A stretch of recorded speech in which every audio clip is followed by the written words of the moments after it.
घोडे राहत होतो मी कथा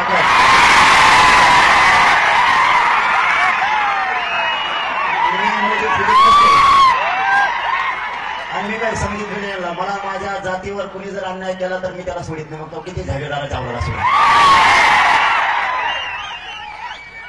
आज सत्ताधारी पक्षातले मला दुसराही प्रश्न विचारला आणखी याच्यात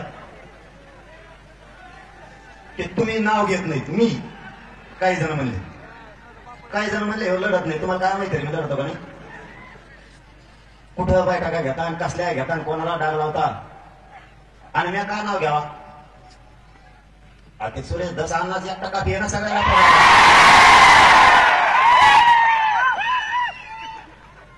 मराठ्यांना एक जाहीरपणानं सांगतो, एवढंच बोलणार आहे. मी याच्या पुढचं बोलणार. जो आमदार, जो खासदार, जो समाजाचा एखादा सामाजिक कार्यकर्ता समाजाच्या बाजूने बोलत असेल, मग तो भाजपचा असू द्या, नाही तर काँग्रेसचा असू द्या, नाही तर बेसरमाचा असू द्या, नाही तर शिवसेनेचा असू द्या, त्याच्या बाजूने ठामपणानं इथून पुढच्या काळात जातीच्या सगळ्या लोकांनी त्याच्या बाजूने व्हायचं. मग तो कोणाचा असू द्या. आपलं वैयक्तिक जर काय असेल तर ते नंतर बघू. प्रकाश दादा सुद्धा बोलले का नाही? संदीप भैया बोलले, परत ते विजय शेप्पणी ते बोलले. आज गैरहजर येतो ना, पण समजा बोलले ना, हे सांगतो मी. खासदार बोलले, मग पक्षाचं कोणत्या पण असू द्या, मी जाहीरपणाने सांगतो तुम्हाला, त्याच्या पाठीशी समाजाच्या लोकांना उभं राहायचं शिका. जोपर्यंत ते आपल्या बाजूने बोलते तोवर आपण त्याच्या बाजूने. आपल्या सोडून पक्षाचं बोलायला लागले तर ते ढकलू. समाजाच्या बाजूने बोलतोय तोपर्यंत समाजाने ठाम त्याच्या पाठीशी उभं राहायचं. आता सत्ताधारी पक्षाचे आमदार होते, मला वाटतं पवार साहेब होते. बोलले इथे काय फुला बाजू ठरे. मग ऐकलं पाहिजे तुम्ही काय चाललं काय नाही. घ्या पांगत बघा. मग काय थोडा सुटलं कोंकडं सुटत असते.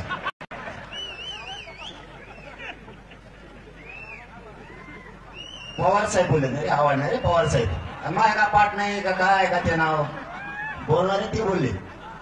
ते असं म्हणले आरोपी अटक होताना मागं सरकारणार नाही. सरकार तुमचं मागं पुढं सरकार तुमचं सगळं लफडं तुमचं. ते आता नवीन एसपी आलं तिथे कदाच लोक धरतं म्हणून बरं आहे. आला लईत निभार लागलं दिसत टंगडीला धरून वडील कदाच आणते सगळं तिथे. माझी एक विनंती आहे आजच्या दिवशी, त्याच्यामुळे मी जास्त बोलणार नाही म्हणतो.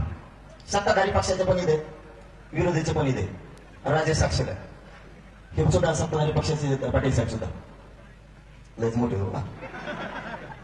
तुम्ही एक काम करा, तुम्हीच मुख्यमंत्र्याकडे जा.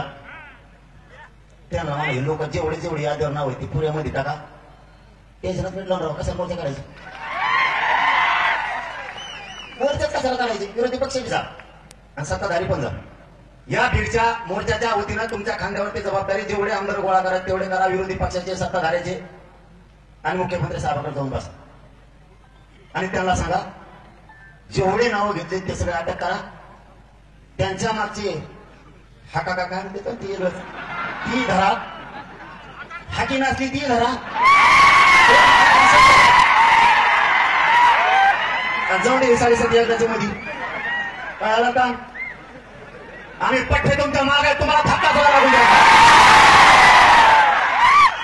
संतोष भैयाच्या त्या लेकीच्या चेहऱ्याकडे बघा. इथं भाषण ठोकायला आलो आपण.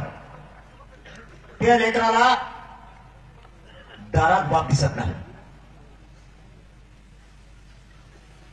त्या लेकराने बापाचा छत्र हरवला. तिला जर दुःख आलं तर तिच्या पाठीवरून कोणी हात फिरायचा. तिच्या तोंडावर हात फिरवणारा सोन्यासारखा बाप गेला. तुमचे आमचे भाषण होत राहतील. तुम्हाला या कुटुंबाच्या पाठीशी राज्यातून उभा राहावा लागला आणि राज्यभर हे लोन आंदोलनाचा पसरला पाहिजे. प्रत्येक जिल्ह्यात तयारी करा. आपण आपल्या जिल्ह्यात सोडो, मागा सरकायचा नाही कोणी. आणखीन एक सल्ला, धाडशीपणा ही आणखीन हल्ले करू शकते. आता वाट बघायची. कुणी आपल्यावर हल्ला केला की उत्तर जशाला तसंच आता इथून आता जशाला तसं हे किती दिवस धक्क्यात बघू, पकडी देत का नाहीत बघू. अरे आपण मराठी काहीच सोडायचं नाही. याला आता पाणी पाजायचं आणि एकदा यावेळेस पट्ट्या बोलतो ना करीत असतो तुम्हाला माहिती आहे मग प्रकाश काय कसं जे बोलतो ना मग ते आपण करत असतो. आणि आज जबाबदारी तुमच्या खांद्यावर दिली म्हणून मी बोललो नाही. आज जोडून सांगतो तुम्हाला सगळ्या मुख्यमंत्र्याकडे जा त्यांना सांगा हे उचलून टाका कोण कोण येत ना हे धरा. ते सापडणं काय मोठी गोष्ट नाही. एकही शब्द मुख्यमंत्र्याला बोलणार नाही जनतेसमोर सवाल आहे. जर नाही धरलं मी कसा कसं घोडे देऊन का तुमच्या पायाला हात लावून सांगतो हे लेकराचं तोंड नाही बघू शकत तुम्ही. तुमचा नेता आमचा दुश्मन नाही आणि विरोधी पक्ष हे का सासरे नाहीत आमचे. आमचं लेकरू गेलं आमच्या आईच्या कंबळाचं कुंकू पुसलंय त्या लेकराचं तोंड सुद्धा बघू वाटत. कोणताही मराठ्याचा नेता ओबीसीचा नेता जर मराठ्यांच्या बाजूला उठला तर मराठ्यांनी त्याचे पाठराखण करून संरक्षण करून त्याच्या पाठीचे खांदे वाढायचे. उपकार विसरायचे नाही. पण पुढच्या काळात सावध राहा. आरोपी सापडणं काय मोठी गोष्ट नाही. अरे आमची अशी फजिती केली. आमचे फुलं टाकणारे लोकांवर सुद्धा गुन्हे दाखल केले. आमचा एक पोरग मुंबईत 8 महिने होते. काय केलं तर कमेंट टाकली. कमेंट बोलला असेल काही आणि तुम्हाला खून केलेले आरोपी सापडत नाही. ही किती मोठी गोष्ट. ही किती मोठी गोष्ट आहे. 160चे पोरं सुद्धा 107 म्हणजे सहज विषय 154च्या नोटीसवर सुद्धा नेऊन बसवले. तुम्हाला आरोपी सापडत नाही. सरकार आलंय. सरकार गोरगरिबांना न्याय देणार का नाही. संतोष भायाचा हत्या झाली. परभणीचं प्रकरण झालं. राजगुरुनगरला झालंय.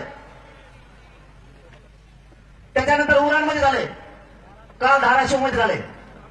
आंबडमध्ये एका मुलीला फाशी घ्यावी लागली तरीही ते रॅकेट पकडलं जात नाही.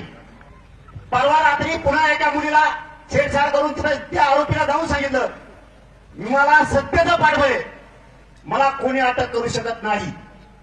मी या पोरीला घरात घुसून उचलून नेणार असा आरोपी म्हणतोय.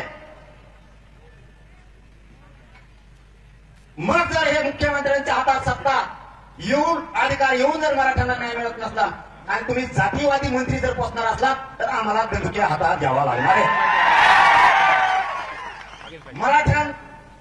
मराठ्यांना संपवायला निघाले जातीवादी मंत्री जर तुम्ही सांभाळणार असलात. कुठं बैठका घेता आणि कसल्या घेता आणि कोणाला डाग लावता आणि मी काय नाव घ्यावा. अति सुरेश 10 अन्नाच 1% येणं सगळ्याला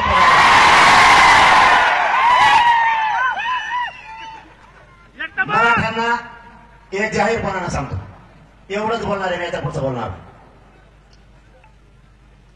जो आमदार जो खासदार जो समाजाचा एखादा सामाजिक कार्यकर्ता समाजाच्या बाजूने बोलत असेल मग तो भाजपचा असू द्या नाही तर काँग्रेसचा असू द्या नाही तर बेसरमाचा असू द्या नाही तर शिवसेनेचा असू द्या त्याच्या बाजूला ठामपणानं इथून पुढच्या काळात जातीच्या सगळ्या लोकांनी त्याच्या बाजूला व्हायचं. मग तो कोणाचा असू द्या. आपलं वैयक्तिक जर काय असेल तर ते नंतर बघू. प्रकाश दादा सुद्धा बोलले का नाही. संदीप भैया बोलले. परत ते विजय शेप्पळनी ते बोलले. आज गैरहजर येतो ना पण समजा बोलले ना हे सांगतोय मी. खासदार बोलले. मग पक्षाचं कोणत्या पण असू द्या मी जाहीरपणानं सांगतो तुम्हाला त्याच्या पाठीशी समाजाच्या लोकांना उभं राहायचं शिका. जोपर्यंत ते आपल्या बाजूने बोलते तोवर आपण त्याच्या बाजूने आपल्या सोडून पक्षाचा बोलायला लागले ते ढबलू. समाजाच्या बाजूला बोलतोय तोपर्यंत समाजाने ठाम त्याच्या पाठीशी उभं राहायचं. आता सत्ताधारी पक्षाचे आमदार होते मला वाटतं पवार साहेब होते बोल इथे काय फुलं बाजू ठेवाय मग ऐकलं पाहिजे तुम्ही काय चाललंय काय नाही घ्या पाहत बरं का मग थोडा सुट्टा कोंबडा सुटत असते.